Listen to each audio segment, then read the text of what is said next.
Please welcome to the podcast, Brantford native, former Guelph Storm player, former U of G player and champion of both of them, Marc Stevens. Well, how's it going? Going well. Thanks a lot for having me on, boys. It's a pleasure. Thanks for coming on. So we decided to save the talk for the podcast. You obviously were behind me when I almost got T-boned at the University of Guelph. Yeah. But what was your view like behind you there?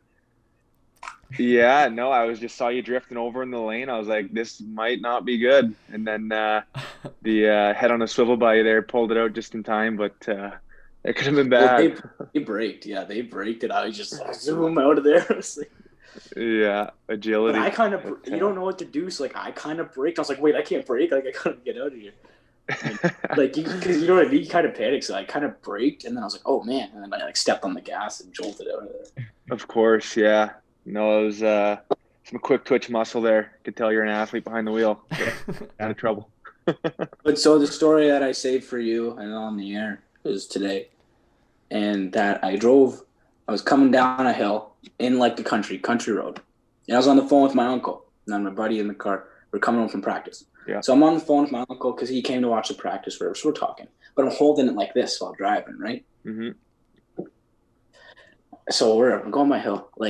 It's a steep hill, so you could go pretty fast. But I'm braking down the hill. I'm maybe 10 over, but I'm braking down it, right? So and then I get down to the speed limit. So I'm not really worried. I'm going a little bit over, but fine, right? Nothing you're gonna get in trouble for.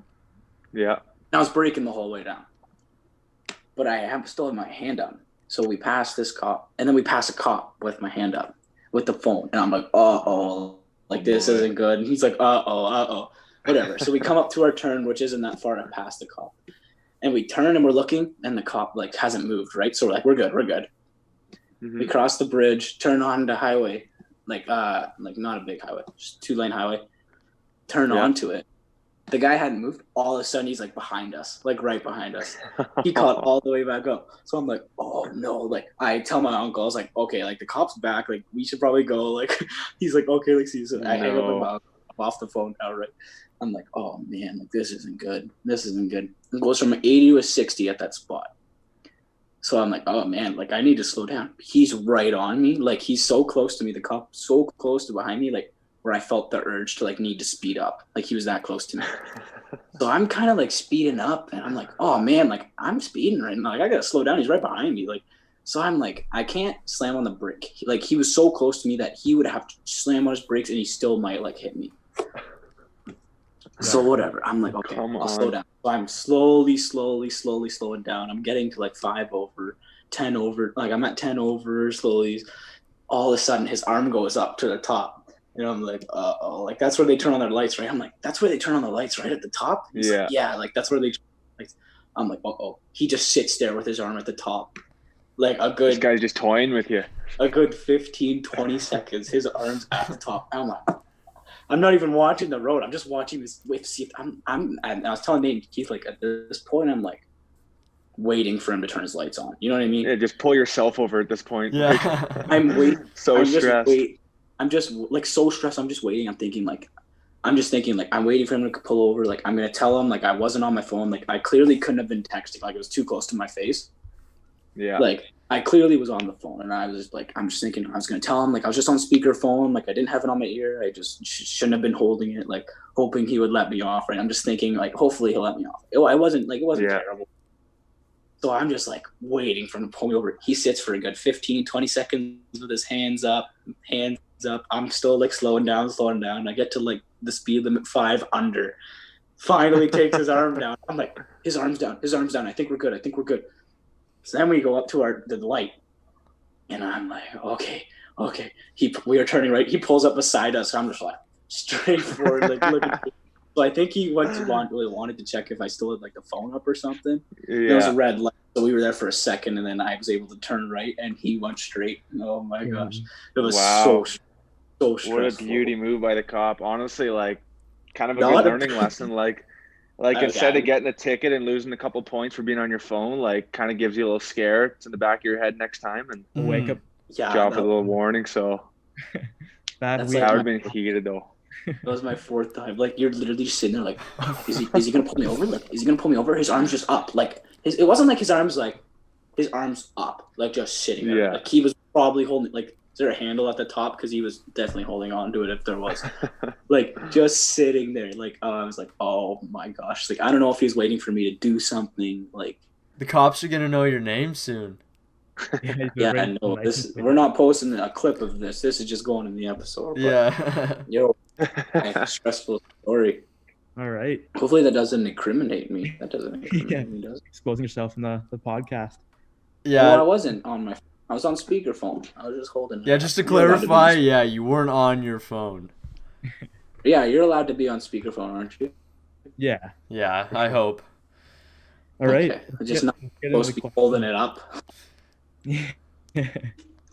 All right, Matt, do you want to kick this off? Okay, now that yeah, we can get into some hockey. So, just before we get into what's kind of your current situation going on with hockey, and I know you're in Europe for a bit, and what's it looking like?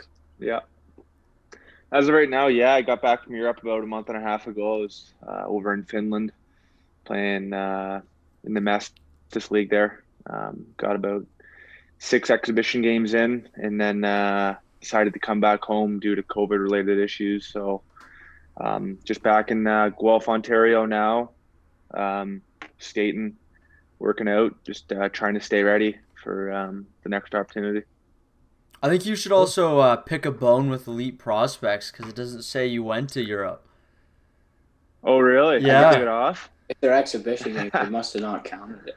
Maybe that's what it is. Maybe I had to play a regular season game, but when I went over, I looked and it was up there. And then since I've come back, I haven't looked again. So they must have gassed it from me. Right. That's all right. That's a steal. How long were you Fuck it away. over there? Yeah. So, we just talked about today that you noticed that we had on Adam Brady. Yeah. Cool, I guess he has like such a story. And so talk about growing up with him and playing minor hockey with him. Obviously, you were pretty close to him. Yeah. Brady's a great guy. He's a warrior. He's been through a lot, and one of the hardest working guys that I know. I knew him growing up. He played. He's a 95. I'm a 96. So we would skate together in the summers, and he'd obviously play in Europe. But when I was in minor Bantam, I played up here with him for the year, and it was a great season, and getting a first-hand look at how he plays in the season. He's a warrior, competes hard. Watching him go up through junior B, junior A, USHL, D1, and now I'm sure he's gonna have a great pro career. He's been through a lot, and he's a great kid, got a great family, and big things for him in the future. Yeah, he's a great guy.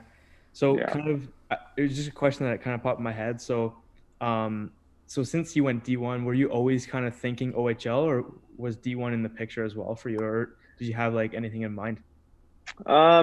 So for me, I went to grade 10 and half of grade 11. I went to the Hill Academy in Vaughan, and at the Hill Academy, a lot of kids are making that decision, whether it's OHL or NCAA, and like pretty much every kid who's playing AAA or AA's, him thinking about that decision. And for me, I not much of an academic guy myself, so I always lean towards the OHL. I definitely thought about it.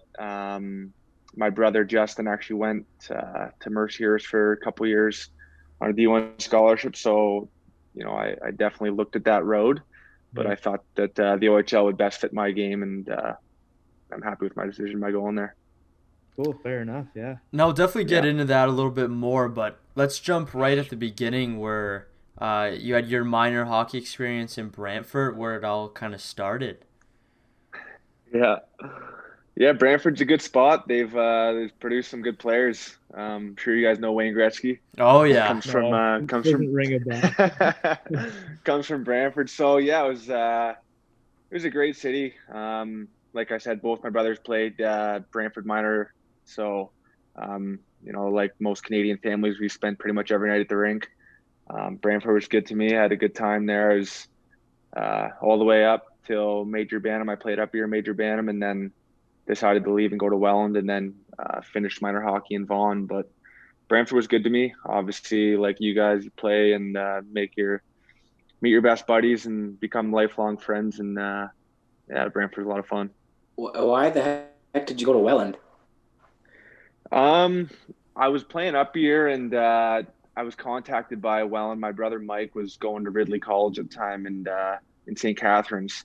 So I was going out to a couple skates there, and there was a coach in Welland at the time, Tyler Bilby, and they were recruiting a couple guys from around Ontario, and looked like they had a really good squad. And there's a couple kids from Brantford that were already commuting out that way, so I thought it'd be a good opportunity for me to kind of get a change of scenery and um, kind of get put into a different situation. And it was a great season. It was one of the most fun seasons I've had. Met a lot of new guys. The travel after school is a bit tough. We'd have to drive about an hour and 15 every day after high school. But that aside, it was a great experience, and I'm pretty fortunate my parents were able to allow me to do that. Cool. Yeah. And were you ripping it up at the old Gretzky barn, or how? When was this? Yeah. Have Playing you guys at that. played at the Gretzky? The new one, yeah, but I vaguely remember being at the old one. The old one was so character. The blue rink is like, if you had a game Yeah. at the blue rink, you thought you were playing in the Cops Coliseum, or like Oh, you were really? playing at the Bell Center. Like, we thought as kids that it was just the best. But character old barn. Since they've torn it down since and built a beautiful rink. But yeah, we had some good times at the old Gretzky Center. Now, you definitely climbed the ranks pretty quick through your minor hockey experience. And you ended up going to the OHL draft. And what was that like? And obviously going to Guelph, but that would have been an experience for sure. Yeah, yeah. I was looking back now. It's not as big of a deal than in the moment. In the moment, you think this is like, my hockey career's coming to a head. Yeah. And looking back now, it's just another day. For me, I was pretty stressed out. Obviously, I wanted to go as high as possible, but you just got to realize there's nothing you can do in the moment. You just got to sit and wait. So I was pretty stressed, but I had my family around me, and kept refreshing the internet. And when I actually got a call first from Mike Kelly. He was the GM at the time, and he's like, "Hey, if we draft you in the 5th, will you report?" And I'm like, "Absolutely, I'd be honored." So hung up the phone, saw the pick. I don't know, maybe 5-10 minutes later, and ended up hopping in the car, drove to Guelph, met the staff, got the jersey and the hat, and was on my way. So it was a great experience. But looking back now, like, Just it another doesn't day. really matter that much. It's just another day. It really depends on what you do after, and Yeah, but it was a lot of fun. that's awesome. And were you expecting to play that year? Were you expecting to be a high draft pick? And were you going into that camp trying to make the Guelph team, or were you kind of thinking, okay, I'm going to try to be a call up, which you ended up doing, but were you kind of aiming for that call up role, like expecting I'm not going to make it, or were you kind of expecting to have a shot? I think I set my expectations pretty high for myself. Obviously, I think that if you're going to go to camp, I think everyone's mindset should be you're going to make the team, and so that was definitely my mindset going in. I had hoped to make a good enough impression to earn a spot full time, and we had a pretty good draft that year with Robbie Fabry being our first round guy. So and I think Kyle Locke was our second round. He's a defenseman, but Guelph was a really good squad at the time. So I wasn't surprised that I wasn't a full time guy right away. But my expectation was, that I was going to try and go in and make it. But, I'm a firm believer in everything happens for a reason. So I was able to go down and play in Stouffville for, I think, 21 games. My brother Mike was in Stouffville at the time. So we had a little bit of the Bashboro action going on down there and roughing up the OJHL. So Sure. at the time, I was upset to leave Guelph and not make it full-time as a 16-year-old. But looking back now, it's a pretty sweet experience to be able to play junior with my bro. Yeah, that would have been awesome. And I guess kind of segueing to the next question, you definitely you've made your mark, and we have to ask because we had McFadden on the podcast as well. So how was your experience playing with him? And obviously, it was an amazing year. Having that amazing year. What was that kind of like? And just kind of run me through what you were thinking and the whole kind of scenario. Yeah, it was a special year. I think off that team, the year we won it, there's about, I'm just guessing right now, maybe like 8 or 9 guys that have played in the NHL by now. So Yeah. it was a pretty stacked lineup. Um, there's a few guys, Garrett, myself, and a couple others who are the younger guys, obviously in and out of the lineup, and just watching in awe at the top 3-4 lines and the top 60, what they could do out there. It was one of those years where obviously you wanted to play every game, but that just wasn't reality in the lineup, and had to take a step back and just watch and learn from those guys. Some pretty special players. Pretty fortunate to be able to win that year. But it was your first taste of the OHL, to be on a stacked team like that, and Yeah. be able to win the ultimate goal of the championship, and then fall a bit short in the Mem Cup. But still, it was a special year to to watch those guys and learn from them every day at practice and during the games. Oh, completely unrelated point. Just now, as Nate asked you that question, I decided to check out your brothers. How come it says you're from Turkey Point? So we've always had the cottage down in Turkey Point, and born and raised in Brantford, played in Brantford, but every summer you'd spend summers in Turkey Point ever since I can remember. So I don't know, elite prospects, some say Turkey Point, some say Brantford, but right now Turkey Point's home base, so maybe that's the confusion. But home's Brantford or Turkey Point. It's they're both considered home to me. That's not a Is bad that where home. you are right now in Turkey Point? I'm in Guelph right now. My parents are down in Turkey Point. Got like a little summer home down at the lake, and that's where we spend our summer. So that's where they are right now. But I'm in Guelph right now. But yeah, both are. I think it's like 45 minutes from Brantford to Turkey Point, so it's really close, just on Lake Erie. But yeah, that's the confusion there, I guess. Well, jump in the second year. Obviously trying to play a bigger role.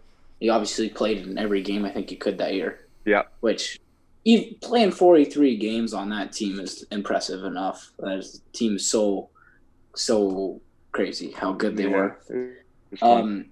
But wrapping up a good 77 penalty minutes. Yeah, I was trying to do what I can out there. Just there were some tough guys on that team as well. They obviously could take care of themselves, but I was just a young guy just trying to do what I can out there and play hard. I mean, I think that was the year that I think there were still unlimited fights in the league, and not saying I fought much, maybe like 3 or 4 a year, but there were some pretty tough guys in the league, so I definitely tried to keep my head up and kind of steer clear from them. But I think a fourth line role where guys are energy type players, that you're bound to get a couple penalty minutes here and there. Yeah, of course. Yeah. And then so you weren't afraid to scrap it up? Like, you were a pretty aggressive player, you would say? Or Yeah, I'd say so. I mean, I definitely don't go out there looking for it, but if the opportunity presents itself, I'm definitely one who's willing to answer the bell. Some of those enforcers who are, the night before the game, already in their mind knowing they're fighting so-and-so, I don't think I could do that. I think that those are different kind of animals, the stress and, the it's just got to be and spontaneous.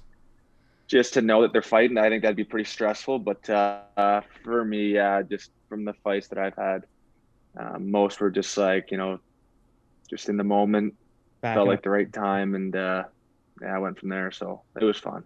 Cool. And then your third year, you did pretty well being the assistant captain. That's an accomplishment. Yeah, it was great. Definitely, like I said, learning from the guys who were there before me. Such great captains. Matt Finn was the captain, and then Jason Dickinson was the captain. A lot of good assistants, Bertuzzi, Fabry. So there's good. Yeah, he was a special player. And then they obviously had guys like Brock McGinn, who's close to Guelph, and Kosmachuk and Zach Mitchell. So just learning from those guys, watching them wear the letter before me, to get the honor of the coaching staff putting the letter on myself. Obviously, I was floored. I was pretty excited, and we didn't have the best year statistically that year. I think we were bottom 5 in the CHL. So it was definitely a rebuild year for the Guelph Storm, but still, it was a great honor to wear the letter for Guelph. I loved it. Sure. Brock McGinn, obviously from Guelph. Nasty. You got to help us get him on the podcast. He's a current player. Nate and Keith play for Hurricanes. Oh, yeah. I can put a word in, but I'm sure he's a busy guy, but he's a great down-to-earth guy. So Yeah. Yeah, we Portland. haven't had a current NHLer on. It's harder than you think because you have to go through their team PR and stuff like that, even just to get Oh, them. really? Yeah, like well, with the Leafs guys at least, like Yeah. like the AHL. Even I had a guy I skate with in the summer and Hoffenmeyer, and he's with the Marlies, and I talked to him. He's like, yeah, like I'd love to come on, but I have to check with my PR, like the Marlies PR Really? team for that before I can come on, or else like I'll get in a lot of trouble. Wow. I guess that makes sense, but never really thought of that. Yeah, who knows with Carolina, but we'll keep you to that. All right. So before we get into OUA, and this isn't a stat on elite prospects, so thankfully I creeped your Instagram for the podcast. You went to the LA Kings camp twice, Yeah. 3 times? Just the one time, just once. Oh, 1 time, 2 posts. Respect. Of course. What was that like? Like, how awesome is that? Finally, like, getting an invite to an NHL camp. How cool was that? Yeah, it was great. So in the OHL, you go to your OHL training camps, and about 2 weeks in, all the NHL draft picks and prospects leave the OHL camps to go to their NHL teams and go to their camps. So through my time in Guelph, I'd always see the prospects and draft picks going off to camp, and I was like, wow, like that's the pinnacle right there. One day to be able to get an invite and go show my stuff and, be in that atmosphere is obviously what every kid dreams of. So to get the call, my agent called me the one day and said, LA's interested in having you at camp. What do you think? I'm like, yeah, that'd be great. So get to LA. Obviously, the warm weather doesn't suck. Definitely a good spot for it. Isn't that a free trip to LA? Exactly, yeah. Free trip to LA. So not a bad deal. Pretty excited. Yeah. So it was fun. It was a really good camp there. I've heard a lot of NHL camps are like really like they're baggers. Like they do on ice fitness testing, off ice testing every day. You're like going for runs, going for hikes, this and that. LA was really it was really specific to development, which was nice. They didn't really like beat the wheels off us. It was more like specific skill sets, specific things, 3-on-3 scrimmages, 4-on-4 scrimmages. So I really think that I gained a lot from it. Obviously fortunate to be able to get the invite, but yeah, it was a great experience. Yeah, I bet. Now, what was your decision to go to OUA or to go to university? Were you just ready to move on at that point? Time out, Keith. Yeah, so said just clarify. OUA is overage. I should have specified. So what's your decision like between going to your overage season and OUA? Oh, I thought that was a typo. My bad. Yeah, so I ended up going, I guess, considered early to the OUA. When I was in Guelph, my last year wearing the letter, I had a knee injury, so I ended up missing, I think it was exactly half the season. I think I missed 68 games, so I missed 34 games. And when I came back, I kind of was one of the older guys now, obviously, and there was a young crop of guys coming in. And the tides were turning where they were going to the younger guys as they should. There was a good young group of guys. And, I was faced with the decision where if I wanted to stay on and be a utility guy and, maybe not get as much ice time as I'd hope, or, make the step to the OUA and get opportunity to get power play time, be a top 6 forward and get playing time. Right. So I had to talk with my family and with my agent, and I thought it was the best decision for me to move on and go in a bit early to the OUA, get a little step on the 96s and see what I can do in that league. And honestly, looking back, I think that was one of the best decisions I've made in hockey so far was making that step to go in and miss my overage year. So pretty grateful that I did that. Did you find a big difference between the O and the OUA? Not so much. I think the OUA is getting a lot better. I think that it got a bad rap 10 years ago. It was not really getting the best rap. But if you look now, I think when I was in there was guys that came back from the AHL, guys that came back from the ECHL, guys on NHL contracts had come back. So the league's really good, I'd say. In the OHL, your top 3 forwards are going to be, those top end, high end skill where, they can toe drag you and put a bar down from anywhere on the ice, right? Like they're elite players. You might not have that high end of skill, but there's definitely men in the OUA. They're mature, big, strong. The speed's there, but in the OUA, every guy's finishing their check. So got to have your head up in the OHL. It might be a bit more perimeter and, a bit more, not zone, but, everyone's playing their position to a T, where in the OUA, it's a bit more run and gun and big, strong guys.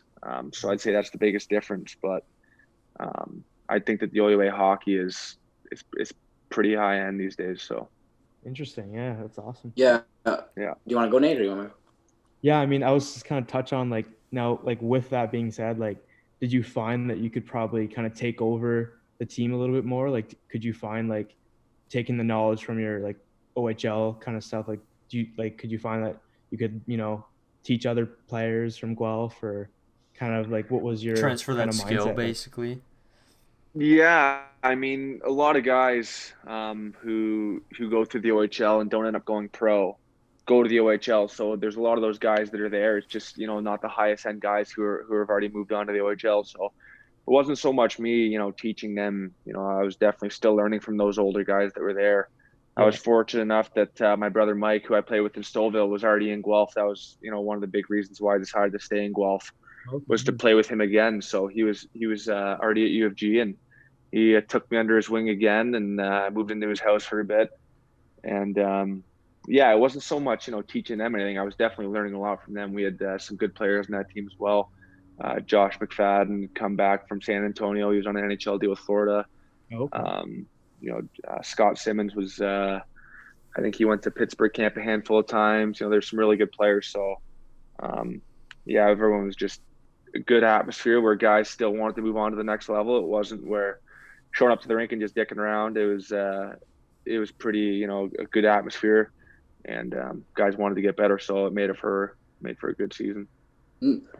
You had more success at the university level than the OHL point wise, at least. Yeah. Was that something that you came in aim, like obviously you want to get the points, but did you have a bit of a different mindset? Like I'm ready to play this top role at the university, because like you said, it's a very high level. It's more mature necessarily in the OHL. You don't have those top, like exactly what you said. It's a very good league, and you had more success in it. And was that something that you kind of came in with a different mindset on? Yeah, definitely. My mindset was definitely in a better place going to the OUA. Definitely had more belief in myself, and I like any athlete would say, confidence is the key, right? So definitely thought I had a lot more confidence at that level. Sean Camp and Chris Clancy and Justin, my other brother Justin, they obviously gave me a bit more of a leash to go out and do my thing out there, instead of one turnover and being on the riding the pine. I could make a turnover and be out the next shift still doing my thing. So a leash definitely helped me a lot. But I think I got some good power play time. I was playing top 6 minutes, so with the opportunity, obviously came a bit more offensive output. But going back to the initial question, I think mindset was definitely in a better place, and I definitely had more confidence in myself, which led to a better season. And your final year was awesome, where you won it all. And how special was that run? That was crazy. So we went through a lot that year. It was just last year. So we had a really good team. We had good depth. I think we had like 10 rookies on the team, around 10. Oh, and we had a really young team, but Guelph's is known for our grit. So we, my brother Justin and Sean Camp take care of the recruiting, and they recruit well. And the guys that we brought in, the rookies, it's not like in the O where the rookies need to be babied and like they're dipping their foot in the water. These rookies come in and they're impact players right away. So it helped our depth a lot. We had some ups and downs in the season, obviously, but our playoff run was pretty special. I think we lost our top 3 centers due to injury and guys leaving, and somehow found a way. The boys dug deep, and like I said, that depth really kicked in. It was a next man up mentality, and I think it was triple overtime that win. It was kind of blacked out, but it was it was pretty special. It's crazy. I don't know, Matt put this in the for the question. I don't know how to completely ask it, but did you have some good partying after the OUA championship? Yeah, of course. Yeah. Of course. Well, we got the trophy with 2 handles, and when we gave it back, it had no handles. So the boys were we were having some fun. It was a good time. It was just before COVID hit, so we were fortunate enough to be able to get the playoffs in, right? So, Yeah. some of the last, bar nights that I can remember, or nights with the boys is, that win right there. So It's awesome. Yeah. Yeah, it's definitely that gonna was fun. be a memory forever. That's awesome. And Yeah, big time. when did COVID cut you guys off? Were you guys still were you guys eliminated yet, or were you still going? So we flew out to Halifax. We were in Halifax.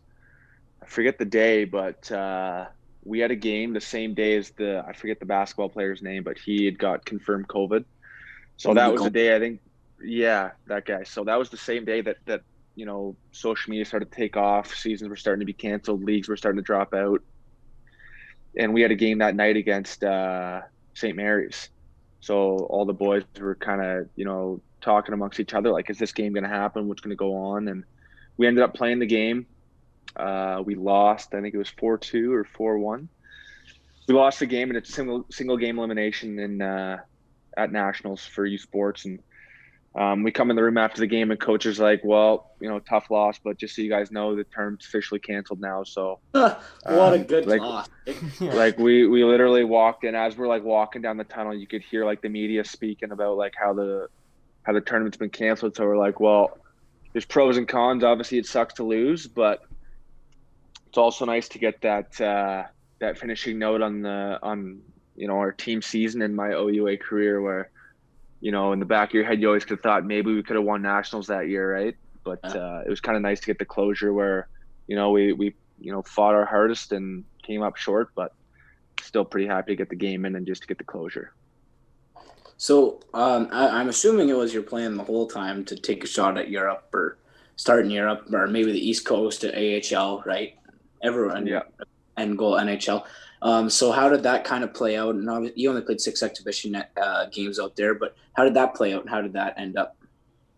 Yeah, so a lot of guys, obviously, when you finish up your OHL season, NCAA season, or U Sports season, the goal is to go, to pro right away. So with COVID last year affecting everyone, obviously going to the AHL or East Coast wasn't an option. So most guys will go and get that pro experience right after the season's done, and it helps going into your contract year next year where you have pro experience. Teams can have something to read off of, and you go from there. So that was kind of a stinger for most graduates where we couldn't have the opportunity to go and show our worth right away at pro. So for myself, this summer is obviously weird for every hockey player, not just myself. Was kind of just waiting to hear from my agent, and my coaches were obviously reaching out to teams and doing what they can. And Europe is always a big interest to me. I've had a lot of friends that have went over in the past and enjoyed it and done well. So I was definitely open to it. Got a call one day about a team in Finland and what was going on here in North America. I knew that the AHL and East Coast wasn't starting for some time. So in my mind, it was, best case scenario, go there, have fun, light it up, and stay for the year. Worst case scenario, go there for a couple of months. It's not what you expected, pay's not there, or COVID starts to affect it, and you come back with still time for the North American Pro to start. So that was kind of my mindset going in. I'm happy I went to Finland. It was definitely a good experience. Got to play some good teams. We played against KHL team, 2 Liga teams. We played the national World Junior team, and then one Mestis team. So it's a good experience. But like I said, these times are pretty unprecedented times. So I had to come back and, like I said, just wait for the next opportunity or the next venture. This is something that we're wrapping up here. There's only a couple more questions, and this is something that I'd asked you about on the ice and the difference in the style of hockey, and because you hear about it, but people say it's so much different, and not so much different, but it's less physical, more no dumping the puck in. But it's nice to actually ask you about it and be able to talk about it because this was just a couple months ago. And so, what's the hockey style like compared to around here? It's fast. It's really high skill and lots of speed. They want you going north at all times with the puck. If you're on the breakout or you're coming through the neutral zone, they don't want you hesitating, looking they want you just wheeling as quick as you can. There was literally like 15 buzzsaws out there, these little Finnish guys just flying around. So definitely opened my eyes. I'm more used to like a 2A forward kind of game where I don't slow the game down, but I like to finish my checks and play it, not necessarily a slower style of game, but definitely not 100 miles an hour like these guys. Yeah. So it definitely opened up my eyes. Practices in North America, you're bound to get at least a battle drill or a one-on-one type drill there. It's all flow, all speed. Oh, I would hate that. And so it was a big change. I like the intensity, the battle and practice with the team, like amongst your own team, like giving a guy a whack or getting a whack and then go in the room after and give him knuckles. Like, I think that's what it's all about. So obviously there's a lot of good players coming out of Finland and Europe, and what they're doing over there is great things. So I don't think there's, any game that's better. It's just definitely a lot different. Yeah. I'm not over that. I couldn't do the flow drill all practice. I'm not a flow drill guy. I like just like you. I'd rather battle and dump in the corner, one-on-ones and stuff like that. It's a lot more fun. Yeah, of course. But I think that was a perfect way to wrap this up. And usually we ask what's next, but as you mentioned, there's not really any certainty what's next for everyone. But we definitely hope an opportunity comes up soon that's most beneficial for you there. Thanks a lot, boys. Yeah, I really appreciate you having me on, and best of luck to you guys in the podcast. I'll definitely be keeping an eye on you guys as well. So perfect. Thanks so much. Yeah, thank you. Yeah, good talking to you. Thanks. All right, boys. Take care. You too. Thanks. See you.